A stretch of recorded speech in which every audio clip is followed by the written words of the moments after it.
Hello students, I am Praveen Jangid और आज बेटा हम इस वीडियो में मार्केटिंग के जो इम्पोर्टेंस है उनके बारे में डिस्कस करेंगे।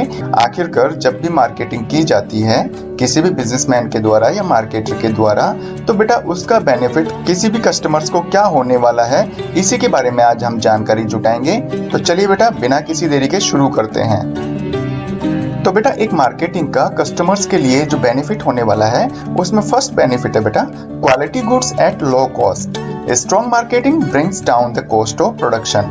बेटा सीधी सी बात है, यदि मार्केटिंग अच्छी होगी तो बेटा इस वजह से क्या होगा कि जो प्रोडक्शन है वो बढ़ेगा, और जिस तरह से प्रोडक्शन बढ़ता जाएगा तो बेटा जो पर यूनिट कॉस्ट है वो भी कम होती जाएगी। Good marketing creates cut throat competition in market, और इस वजह से बेटा यदि मार्केटिंग अच्छी है, गुड मार्केटिंग है, तो बेटा वो मार्केट में कंपटीशन बिल्डअप करती है और तगड़ा वाला कंपटीशन क्रिएट करती है, जिसको कि हम कट थ्रोट कंपटीशन कहते हैं। और फिर इस कंपटीशन में हर मार्केटर और हर बिजनेसमैन क्वालिटी वाला जो गुड्स है वो कस्टमर्स को प्रोवाइड करने की कोशिश करता है, क्योंकि बेटा उसे पता है कि यदि उसने क्वालिटी वाला प्रोडक्ट कस्टमर्स को प्रोवाइड नहीं करवाया तो मार्केट में उसके जैसे ही प्रोडक्ट की सप्लाई करने वाले और भी बिजनेसमैन हैं, तो कस्टमर उन बिजनेसमैन की तरफ चले जाएंगे और उस बिजनेसमैन को फाइनली फायदा होने वाला है। तो इसी चक्कर में बेटा जो कस्टमर्स हैं उनको अच्छी क्वालिटी का प्रोडक्ट हर किसी मार्केटर के द्वारा मिलना शुरू हो जाता है।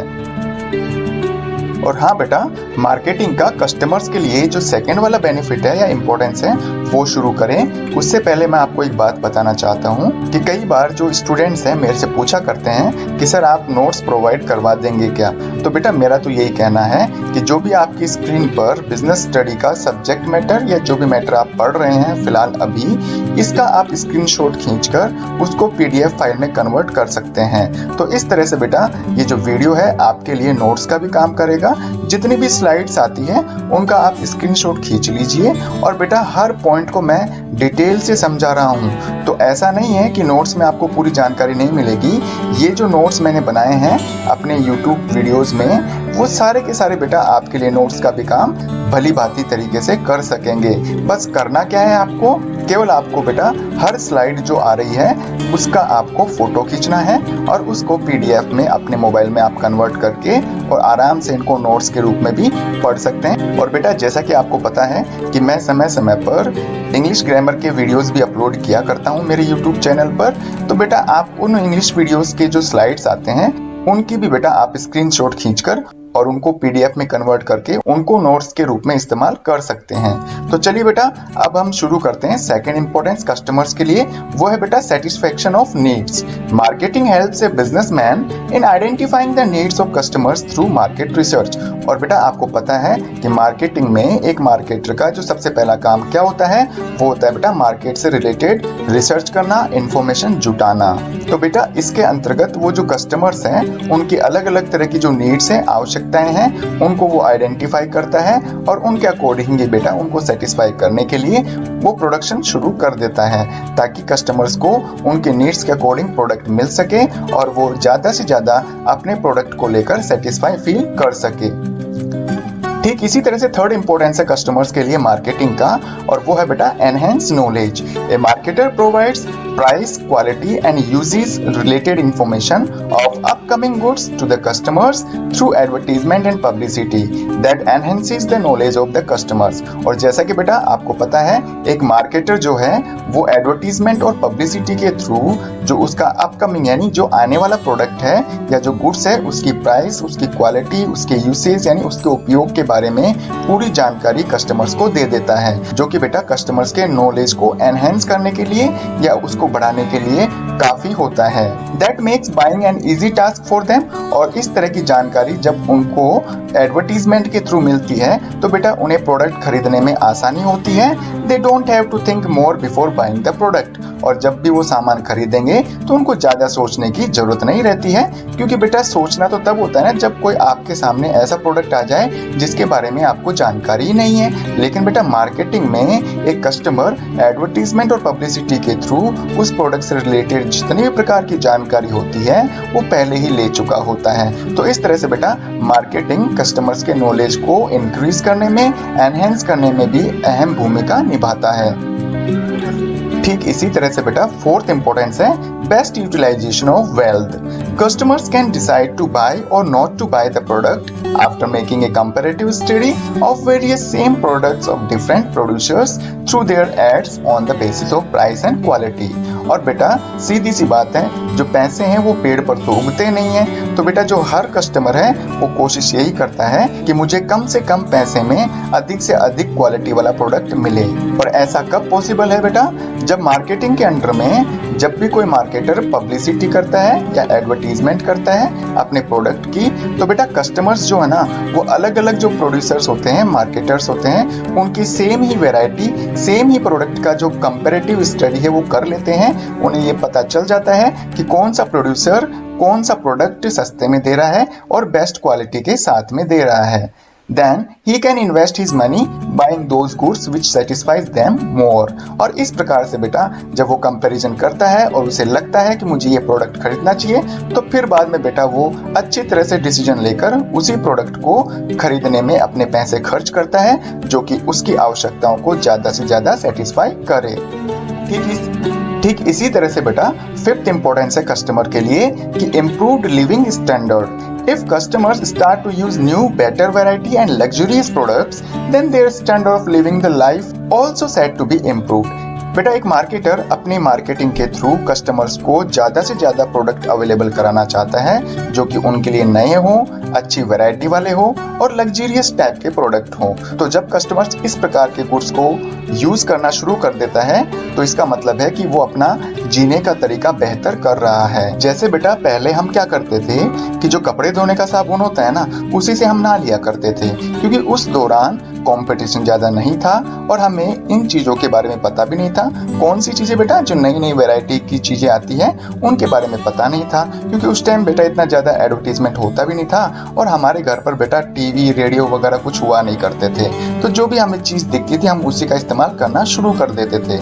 लेकिन अब क्या है बेटा, अब मार्केटिंग का जो स्कोप है वो बढ़ता जा रहा है और मार्केटिंग के थ्रू आपको रेडियो, टेलीविजन या इंटरनेट के थ्रू अलग अलग प्रकार की बेहतर जानकारियां मिल जाती हैं और उनका इस्तेमाल करके बेटा आप यही चाहेंगे कि हम बेहतर क्वालिटी वाले प्रोडक्ट, लग्जरियस आइटम को यूज करना शुरू कर दें। Such products are made available by marketing to beat the competition. और इस तरह के जो प्रोडक्ट होते हैं बेटा वो मार्केटर के द्वारा आपको अवेलेबल करवा दिए जाते हैं, क्योंकि वो चाहते हैं बेटा कि इस कॉम्पिटिटिव मार्केट में हम सबसे आगे निकलें। और ये तभी पॉसिबल है जबकि कोई भी जो मार्केटर है कस्टमर्स को अच्छी वैरायटी के लग्जरियस आइटम प्रोवाइड करवाएगा। और यदि उसने ऐसा किया तो इस तरह से बेटा जो कस्टमर्स हैं उनका लिविंग स्टैंडर्ड भी बढ़ जाता है। ठीक इसी तरह से 6th पॉइंट की बात करें तो वो है बेटा after sale service. In marketing customers can enjoy after sale service that makes them tension free in following situation। तो बेटा मार्केटिंग में क्या होता है, एक मार्केटर का काम केवल प्रोडक्ट को बेचना ही नहीं होता है, बेचने के बाद में भी उसकी कुछ जिम्मेदारियां होती हैं। जैसे मान लीजिए उसने कोई प्रोडक्ट बेच दिया और यदि उस प्रोडक्ट को कुछ दिन बाद में रिपेयर की जरूरत पड़े या फिर रिप्लेसमेंट की जरूरत पड़े, तो ये इस प्रकार की जो सर्विसेज हैं वो भी बेटा एक मार्केटर प्रोवाइड करवाता है। इससे क्या होता है कि कस्टमर को ये टेंशन नहीं रहता है कि भाई अब ये प्रोडक्ट खराब हो गया तो अब इसको कहां से सुधरवाएं। तो इस प्रकार की टेंशन से वो बिल्कुल फ्री हो जाता है, क्योंकि कस्टमर्स को करना क्या पड़ता है, केवल एक कॉल किया कस्टमर सर्विस सेंटर पे जिस भी प्रोडक्ट का था, और जो कस्टमर सर्विसेज वाले हैं वो आपके पास में 1 या 2 दिन बाद में घर पर पहुंचकर आपके प्रोडक्ट की सर्विस कर देते हैं। इसी तरह से बेटा 7th पॉइंट है market knowledge. Customers can be up to date regarding new product and its feature through advertisement and publicity done in the marketing. They can take purchasing decision in better way. तो कहने का मतलब ये है बेटा कि marketing में क्या होता है बेटा, एक मार्केटर समय समय पर एडवर्टीजमेंट और पब्लिसिटी करता रहता है। तो इससे क्या होता है बेटा, कस्टमर्स को नए प्रोडक्ट के रिगार्डिंग नॉलेज मिल जाता है, उसकी जानकारी प्राप्त हो जाती है और वो नए प्रोडक्ट को लेकर, उसके फीचर्स को लेकर अप टू डेट बना रहता है। तो इस तरह से बेटा वो परचेजिंग जो डिसीजंस हैं किसी भी प्रोडक्ट को लेकर वो बेटर तरीके से कर सकते हैं। ठीक इसी तरह से यदि हम 8th पॉइंट की बात करें तो वो है बेटा टाइमली अवेलेबिलिटी ऑफ गुड्स, समय पर गुड्स आपको मिल जाता है। Now a day marketing uses online selling 24/7। आजकल तो बेटा जो मार्केटर है ना वो ऑनलाइन सेलिंग को ज्यादा प्रेफर करते हैं, ज्यादा महत्व देते हैं। ऑनलाइन सेलिंग में क्या होता है बेटा, आप घर पर बैठकर कभी भी 24 घंटे सातों दिन परचेजिंग कर सकते हैं। Customers can buy goods at any time by sitting at home and is delivered at nearest point। और मैं तो कहूँगा कि at door steps। और जो कस्टमर्स है बेटा वो अपने घर पर बैठकर कहीं पर भी कभी भी गुड्स को परचेज कर सकते हैं, और उसके परचेज करने के बाद में, उसके ऑर्डर देने के बाद में वो जो गुड्स है उनके घर पर या नियरेस्ट पॉइंट जो भी है उनके घर के आसपास, वहां से वो उस गुड्स की डिलीवरी ले सकते हैं। तो बेटा ये थे ऐसे कुछ बेनिफिट या इंपॉर्टेंस जो कि एक मार्केटिंग के कस्टमर्स के लिए होते हैं। उम्मीद करता हूँ बेटा आपको ये वीडियो पसंद आया होगा। यदि वीडियो पसंद आया है तो लाइक करिए, अपने फ्रेंड्स में इसको शेयर करिए। यदि एक बिजनेसमैन अपने बिजनेस में इफेक्टिवली और एफिशिएंट तरीके से मार्केटिंग करता है तो बेटा इस मार्केटिंग का उसे क्या बेनिफिट होने वाला है, यही आज का डिस्कशन है। तो चलिए बेटा बिना किसी देरी के शुरू करते हैं। मार्केटिंग के एक बिजनेसमैन या फिर ऑर्गेनाइजेशन के लिए क्या क्या इंपॉर्टेंस होने वाले हैं वही हम डिस्कस करने जा रहे हैं बेटा। तो उसमें फर्स्ट इंपॉर्टेंस निकल के आता है बेटा to maintain existence. With the help of effective marketing a businessman can maintain his organisations existence in competitive market for long term by satisfying consumers needs. तो बेटा यदि एक मार्केटर ने अपने कंज्यूमर्स की नीड्स को प्रॉपर तरीके से सेटिस्फाई किया है अपनी इफेक्टिव मार्केटिंग के थ्रू, तो बेटा वो अपने बिजनेस को कॉम्पिटिटिव मार्केट में एक लंबे समय तक टिकाए रख सकता है। क्योंकि बेटा एक बिजनेसमैन अपने कस्टमर्स की नीड्स को अच्छी तरह से जानता है और वो उसी के अकॉर्डिंग प्रोडक्शन करके अपनी सेल्स को बढ़ा सकता है। और लास्ट में क्या होता है बेटा, उसके द्वारा प्रोड्यूस किए गए जो गुड्स है ज्यादा से ज्यादा कस्टमर्स खरीदना शुरू कर देते हैं, और इस तरह से बेटा वो अपने कॉम्पिटिटिव मार्केट में बिजनेस को अच्छी तरीके से कर सकता है। इसी तरह से यदि हम एक बिजनेसमैन के लिए मार्केटिंग का जो सेकंड इंपॉर्टेंस है वो है बेटा basis of planning. In planning a businessman thinks about how a large number of customers can be attracted towards his product. बेटा बिजनेसमैन जो होता है अपनी प्लानिंग में केवल इन्हीं चीजों का प्लानिंग करता है कि वो कैसे एक बहुत बड़ी संख्या में कस्टमर्स को अपने प्रोडक्ट की तरफ अट्रैक्ट कर सके। And this opportunity is given by marketing because it allows the businessman to identify and satisfy customers needs. और बेटा जो ये अपॉर्चुनिटी है ना, कौन सी अपॉर्चुनिटी, ज्यादा से ज्यादा कस्टमर्स को अपने बिजनेस या अपने प्रोडक्ट की तरफ अट्रैक्ट करना। तो इस तरह की जो अपॉर्चुनिटी है एक मार्केटिंग एक बिजनेसमैन को भली भांति दे सकती है।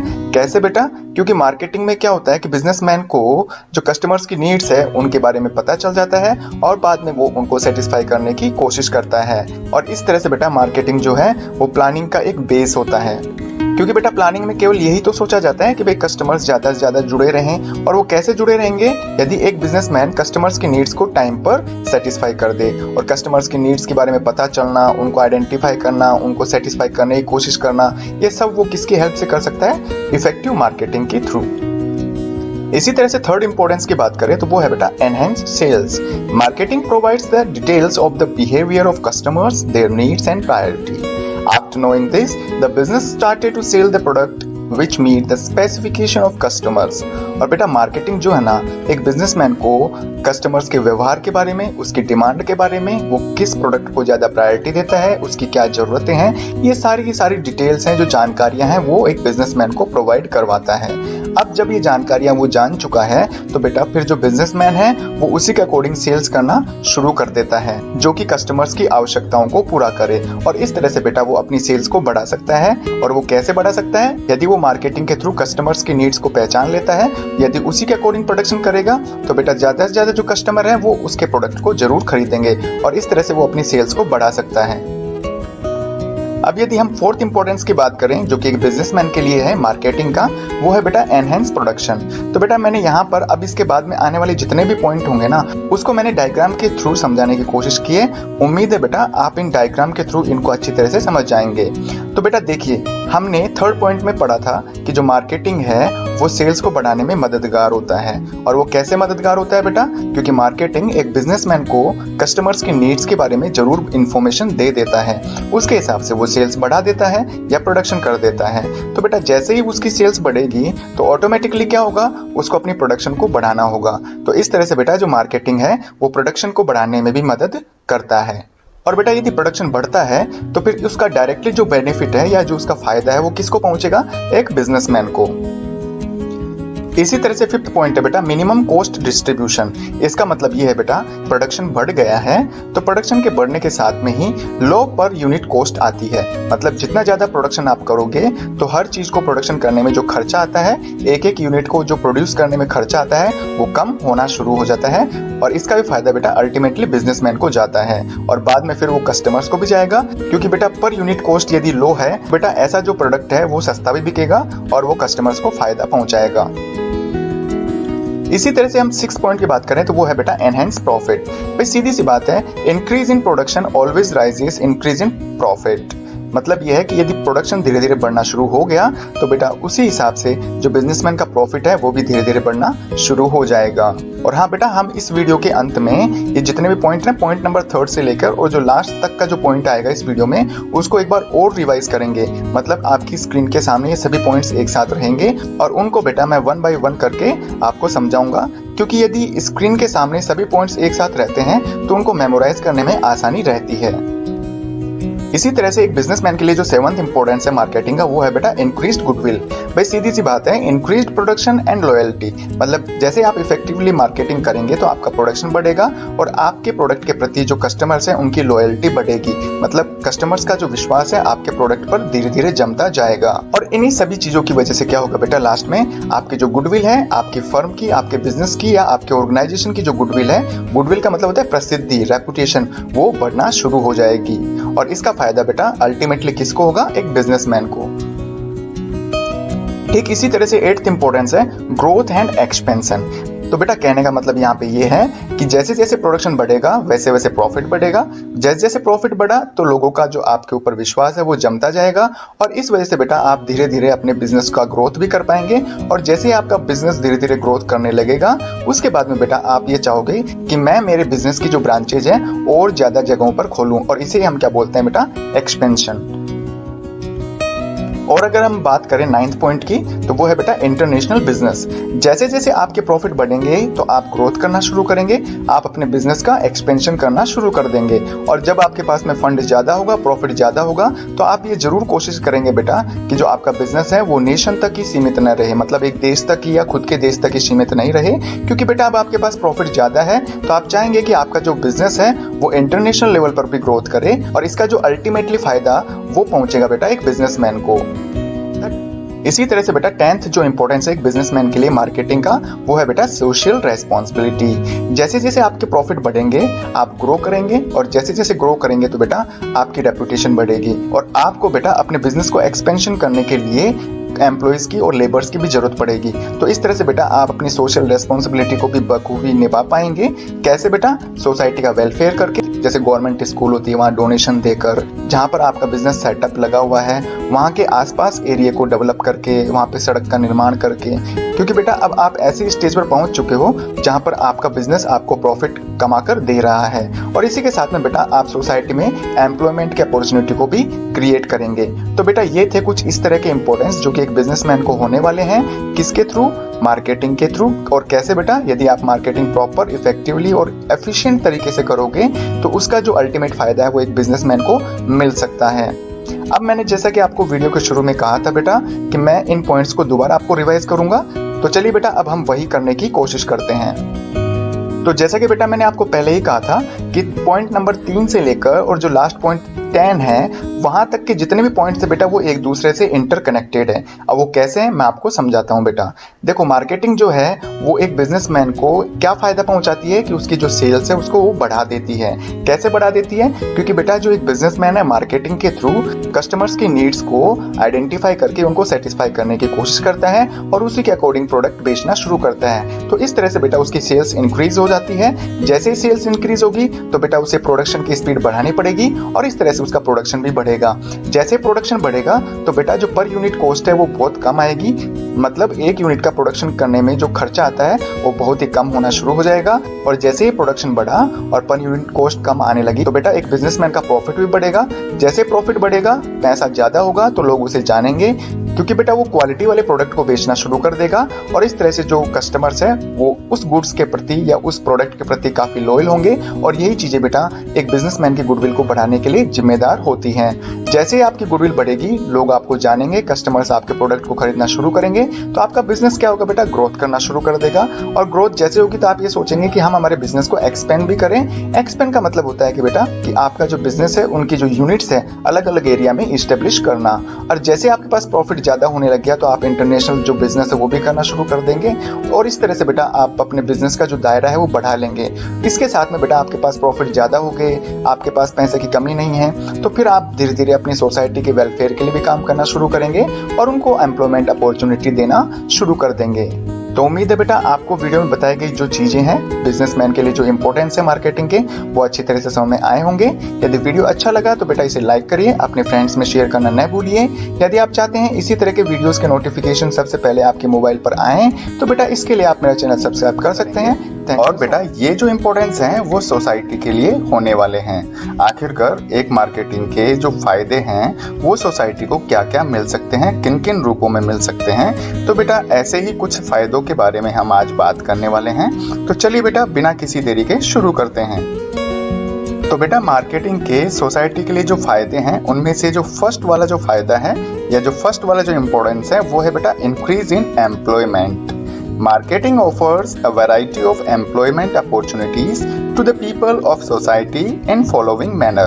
तो बेटा यहाँ पे कहने का मतलब ये है कि यदि मार्केटिंग प्रॉपर तरीके से की जा रही है, इफेक्टिव तरीके से की जा रही है और मार्केटिंग किसी भी रूप में की जा रही हो, इससे बेटा सोसाइटी के लिए जो बेरोजगार लोग होते हैं उनके लिए एम्प्लॉयमेंट अपॉर्चुनिटीज निकल के सामने आती हैं। अब बेटा जो एम्प्लॉयमेंट अपॉर्चुनिटीज हैं वो सोसाइटी के जो लोग हैं जो अनएम्प्लॉयड हैं उनके लिए किस रूप में सामने निकल कर आती है उनके बारे में हम देखते हैं बेटा। फर्स्ट है ट्रांसपोर्टेशन। जैसा कि बेटा आपको पता है मार्केटिंग में गुड्स को एक जगह से दूसरी जगह ट्रांसफर करने के लिए ट्रक वगैरह, बसेस वगैरह, एरोप्लेन या रेलगाड़ी की जरूरत होती है। तो वहां पर लोडिंग अनलोडिंग करने के लिए या फिर बेटा ड्राइवर्स की भी जरूरत पड़ती है। तो जो अनएम्प्लॉयड लोग थे जिनको ड्राइविंग करनी आती है वो बेटा मार्केटिंग के थ्रू यहाँ पर अपनी एम्प्लॉयमेंट अपॉर्चुनिटी प्राप्त कर सकते हैं। इसी तरह से सेकंड की बात करें तो वेयर हाउसिंग। तो बेटा मार्केटिंग में क्या होता है कि जो अनसोल्ड गुड्स होता है उसको लंबे समय तक सेफ रखने के लिए भी बेटा वेयर हाउसेस की जरूरत पड़ती है। तो उस वेयर हाउस की देखभाल करने के लिए भी कुछ बंदों की जरूरत पड़ती है। तो बेटा वहां पर भी वो अपनी जॉब कर सकते हैं। थर्ड है पैकेजिंग। तो बेटा मार्केटिंग में जो गुड्स होते हैं उनको पैकेजिंग करने का काम भी आता है। तो बेटा जो गुड्स होते हैं उनके ऊपर पैकेजिंग करने के लिए भी बहुत बड़ी मात्रा में हमें लेबर्स की जरूरत पड़ती है। तो लोग जो अनएम्प्लॉयड हैं वो वहां पर जाकर पैकेजिंग का काम कर सकते हैं। इसी तरह से यदि एडवर्टाइजिंग की बात करें तो बेटा जो भी नया प्रोडक्ट लॉन्च होने वाला है उसके बारे में लोगों को घर घर तक इंफॉर्मेशन देने के लिए भी कुछ बंदों की जरूरत पड़ती है। तो ऐसे कुछ अनएम्प्लॉयड जो लोग हैं जिनको कि अभी तक रोजगार नहीं मिला है, तो बेटा जहां पर वो कंपनी काम कर रही है उसके आसपास के जितने भी अनएम्प्लॉयड लोग हैं वो कंपनी के नए प्रोडक्ट के बारे में जो इंफॉर्मेशन है सोसाइटी को दे सकते हैं। तो वो एडवर्टाइजमेंट का काम भी कर सकते हैं। इसी तरह से बेटा डिस्ट्रीब्यूशन और सेल्स प्रमोशन को भी एम्प्लॉयमेंट अपॉर्चुनिटी के रूप में मार्केटिंग के अंडर में देखा जाता है। ठीक इसी तरह से बेटा जो सेकंड इंपॉर्टेंस है सोसाइटी के लिए वो है बेटा goods at reasonable price. Good marketing builds cut throat competition in the market. जैसा कि बेटा आपको पता है आज के मार्केट में एक ही प्रोडक्ट को बनाने वाली एक ही कंपनी नहीं है। आज मार्केट में बहुत सी कंपनियां एक ही वैरायटी के प्रोडक्ट को बनाती हैं। यदि जिस कंपनी की मार्केटिंग स्ट्रेटजीज बढ़िया है, बेहतर तरीके से वो मार्केटिंग कर रही है, तो बेटा वो कट थ्रोट कंपटीशन में अपने आप को इस्टेब्लिश कर सकती है। As a result, every marketer or businessman always is there to provide goods and services at cheaper price with best quality। और बेटा आज सोसाइटी को या सोसाइटी में रहने वाले जो कस्टमर्स हैं उनको इस बात को लेकर कभी टेंशन करने की जरूरत ही नहीं है कि भाई उनको जो मिलने वाला गुड्स है वो खराब क्वालिटी का होगा। क्योंकि बेटा पहले के जमाने में क्या था, जो बिजनेसमैन थे वो बहुत कम थे और इस वजह से जो बिजनेसमैन ने प्रोड्यूस कर दी है चीजें वही इस्तेमाल करनी पड़ती थी, चाहे वो अच्छी क्वालिटी की हो या फिर बेकार क्वालिटी की। लेकिन बेटा आज एक ही तरह का जो प्रोडक्ट है वो अलग अलग कंपनीज, अलग अलग बिजनेसमैन तैयार कर रहे हैं अपने कस्टमर्स के लिए। तो कहने का मतलब ये है बेटा, आज मार्केट में बहुत तगड़ा कंपटीशन चल रहा है जिसको कि हम कट थ्रोट कंपटीशन कहते हैं। और इस कट थ्रोट कंपटीशन में हर मार्केटर या हर जो बिजनेसमैन है वो हमेशा ये कोशिश करता है कि वो अपने कस्टमर को बेस्ट क्वालिटी के साथ साथ में चीपर प्राइस पर, मतलब सस्ते दामों में अच्छा प्रोडक्ट उनके लिए अवेलेबल करवाए। तो इस वजह से बेटा मार्केट में बहुत सारे मार्केटर होने की वजह से या बहुत सारे बिजनेसमैन या बहुत सारी कंपनियां होने की वजह से जो सोसाइटी है उनको बढ़िया क्वालिटी के गुड्स मिलना शुरू हो चुके हैं। ठीक इसी तरह से यदि हम थर्ड इंपॉर्टेंस की बात करें तो वो है बेटा freedom from malpractices. Marketing eradicates following malpractices. तो बेटा आपको पता होना चाहिए कि आज के मार्केट में बहुत सारी जो कंपनियां आ चुकी हैं वो अपना पांव बेटा इस कॉम्पिटिटिव मार्केट में जमाना चाहती हैं। तो इस वजह से बेटा जब पुराने जमाने में एक या दो ही मार्केटर हुआ करते थे या मार्केट का जो साइज था वो कम हुआ करता था, लोगों को वही खरीदना पड़ता था जो कि वो मार्केटर उनके लिए अवेलेबल करवाता था। लेकिन आज कंपटीशन तगड़ा वाला है, एक ही प्रोडक्ट के लिए अलग अलग मार्केटर मार्केट में अवेलेबल है। तो इस वजह से बेटा यदि कोई भी मार्केटर या बिजनेसमैन एडल्ट्रेशन करता है या मिलावट करता है तो कस्टमर उसके प्रोडक्ट को बॉयकॉट कर सकते हैं और दूसरे मार्केटर के पास में जाकर वो अपना प्रोडक्ट इस्तेमाल कर सकते हैं जहां पर कि उन्हें अच्छी क्वालिटी की चीजें मिले। इसी तरह से जो प्रॉफिटियरिंग है, सट्टेबाजी है, ये सब बंद हो चुकी है बेटा। मिसलीडिंग एडवर्टीजमेंट भी आजकल बहुत कम देखने को मिलते हैं क्योंकि बेटा एक मार्केटर जो है ना वो अपने मिसलीडिंग एडवर्टीजमेंट के थ्रू एक बार तो गुड्स को मार्केट में बेच सकता है। लेकिन बेटा आज मार्केट में जो कस्टमर है काफी समझदार हो चुके हैं, वो एक बार किसी दुकानदार से या किसी मार्केटर से या किसी बिजनेसमैन से धोखा खा चुके हैं तो बेटा उनके पास में और भी ऑप्शन है। वो नेक्स्ट टाइम उसके पास में जिसने कि उनके साथ धोखा किया था उसके पास में बेटा वो कभी भी गुड्स को परचेज करने नहीं जाएंगे।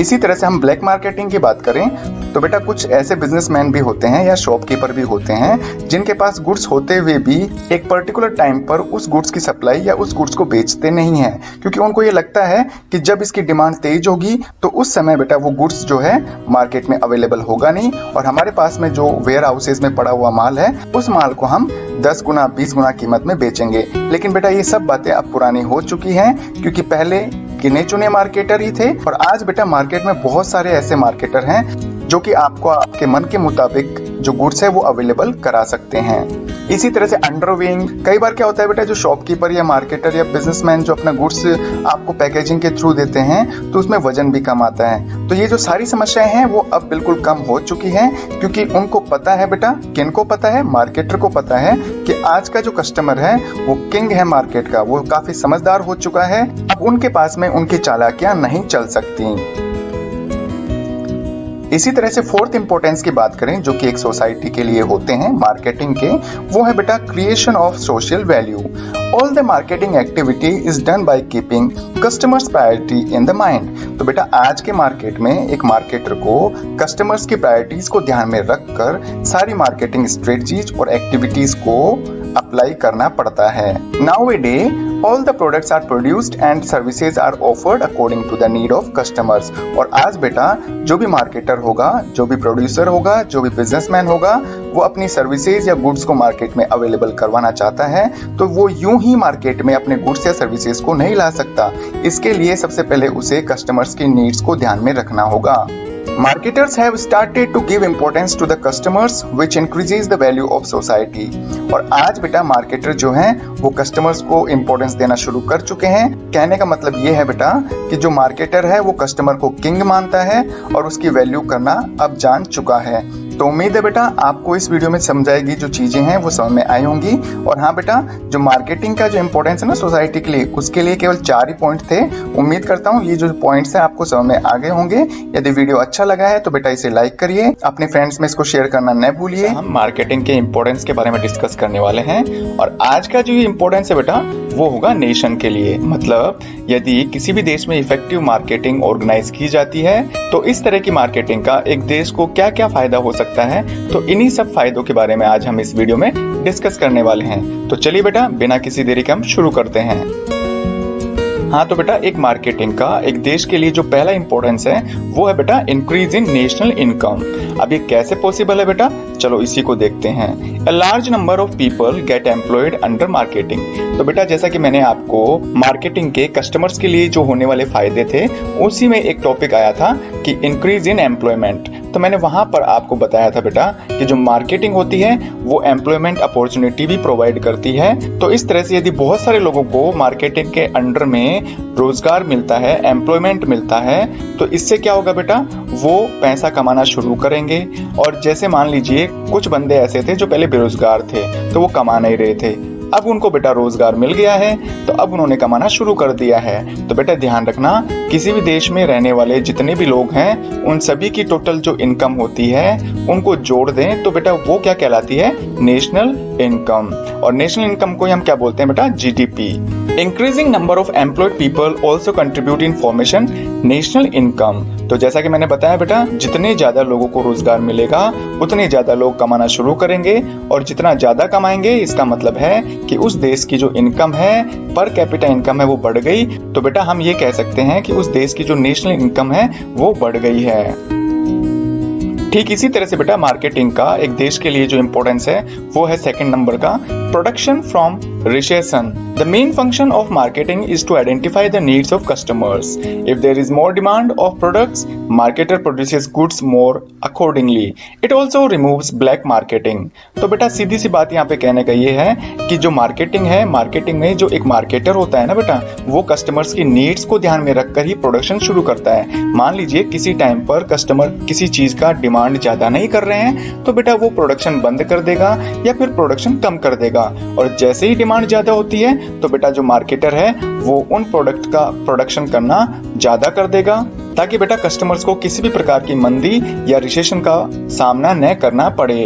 और बेटा रिसेशन का जो मेन कारण होता है ना वो होता है ब्लैक मार्केटिंग, और इस ब्लैक मार्केटिंग को बेटा एक एफिशिएंट मार्केटिंग जो स्ट्रेटजी है वो बिल्कुल कम कर सकती है।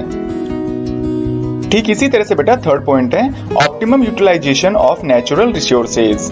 A marketer produces goods after a long research about needs of customers. तो जैसा कि बेटा आपको पता है, जब भी कोई मार्केटर अपना प्रोडक्शन शुरू करता है तो उससे पहले बेटा उस प्रोडक्ट को लेकर कस्टमर्स की क्या राय है, क्या नीड्स है, क्या वो वास्तव में उस प्रोडक्ट को चाहते हैं, तो इससे रिलेटेड बहुत लंबी रिसर्च करनी पड़ती है। और जब उन्हें पता चलता है कि भाई मोर डिमांड मतलब कस्टमर किसी पर्टिकुलर प्रोडक्ट की ज्यादा डिमांड कर रहे हैं, तो बेटा वो उस चीज का ज्यादा प्रोडक्शन करना शुरू कर देता है। यदि लेस डिमांड है तो उस प्रोडक्ट का प्रोडक्शन वो कम कर देता है। तो इसका मतलब ये है बेटा, जिस भी प्रकार के नेचुरल रिसोर्सेज का प्रयोग करके वो प्रोडक्शन कर रहा है या जो रॉ मटेरियल होता है उसका प्रयोग करके वो फिनिश गुड्स बना रहा है, तो बेटा वो हमेशा कस्टमर्स की डिमांड को ध्यान में रखकर ही ऐसा करता है। मान लीजिए किसी टाइम पर कस्टमर्स की डिमांड कम है और उसने प्रोडक्शन ज्यादा कर दिया, तो इसका मतलब क्या हुआ, जो भी रिसोर्सेज उसमें लगे हैं, रॉ मटेरियल हो या फिर ह्यूमन एफर्ट्स हो, वो सारे के सारे वेस्टेज हो जाएंगे, क्योंकि जो प्रोडक्ट जो एक्स्ट्रा में है बेटा वो गोडाउन में पड़ा पड़ा सड़ सकता है। तो इससे बेटा हमने जो भी नेचुरल रिसोर्सेज का उपयोग किया है वो सारे के सारे बेटा बर्बाद हो जाएंगे। It helps a nation in optimum utilization of natural resources. और इस तरह से बेटा जो अच्छी मार्केटिंग है वो नेचुरल रिसोर्सेज का ऑप्टिमम यूटिलाइजेशन करने में अपना योगदान देता है। इसी तरह से बेटा फोर्थ इंपॉर्टेंस है collection of foreign money. Once marketed goods is exported to the foreign countries, continuous flow of foreign money starts. तो बेटा यहाँ पे कहने का मतलब ये है कि यदि मार्केटिंग आप इंटरनेशनल लेवल पर करते हो और आपके प्रोडक्ट की क्वालिटी बेहतर है तो बेटा दूसरे देशों की जो फॉरेन मनी है वो भी हमारे देश में आना शुरू हो जाती है। और ये ध्यान रखना बेटा, collection of foreign money is also the symbol of good economy.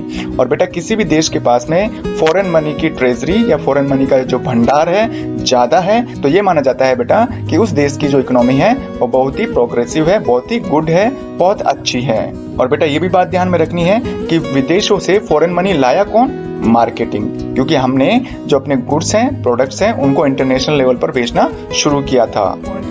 ठीक इसी तरह से बेटा फिफ्थ इंपॉर्टेंस की बात करें जो कि एक मार्केटिंग का किसी देश के लिए हो सकता है तो वो है बेटा increase in government income. Effective marketing increases the profit of business as well as employment opportunity.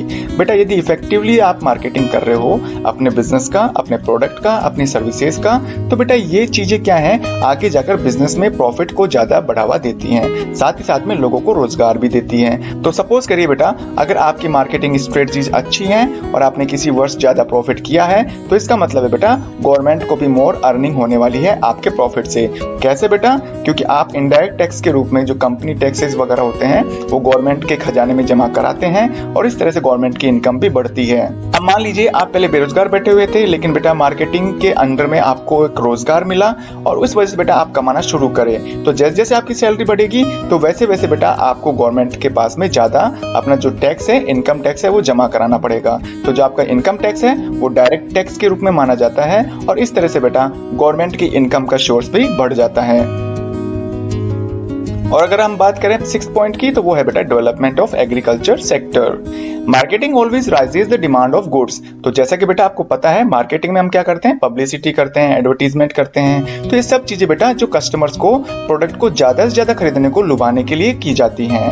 If there is large demand there would be large demand of raw materials. अगर मान लीजिए कस्टमर्स की किसी विशेष टाइम पर ज्यादा demand बढ़ गई है तो बेटा सीधी सी बात है उस कंपनी को या बिजनेसमैन को और ज्यादा प्रोडक्शन करने के लिए रॉ मटेरियल की भी जरूरत पड़ेगी और raw materials are obtain from agriculture sector. और जैसा कि पता है बेटा जो भी रॉ मटेरियल होता है वो हम एग्रीकल्चर सेक्टर से ही प्राप्त करते हैं। तो इसका मतलब ये हुआ एग्रीकल्चर जो प्रोडक्शन है, खेती बाड़ी का काम भी तेज गति से बढ़ने लगेगा और इस वजह से बेटा जो एग्रीकल्चर सेक्टर में काम करने वाले किसान लोग हैं उनको भी एक रोजगार का साधन मिलेगा, उनकी भी इनकम बढ़ने लगेगी। तो उम्मीद है बेटा आपको वीडियो में समझाया गया जो इंपॉर्टेंस था एक देश के लिए वो समझ में आया होगा। यदि वीडियो अच्छा लगा है तो बेटा इसे लाइक करिए, अपने फ्रेंड्स में शेयर करना न भूलिए। यदि आप चाहते हैं इसी तरह के वीडियोस के नोटिफिकेशन सबसे पहले आपके मोबाइल की स्क्रीन पर पहुंचे तो इसके लिए बेटा आप मेरा चैनल सब्सक्राइब कर सकते हैं। Thank you.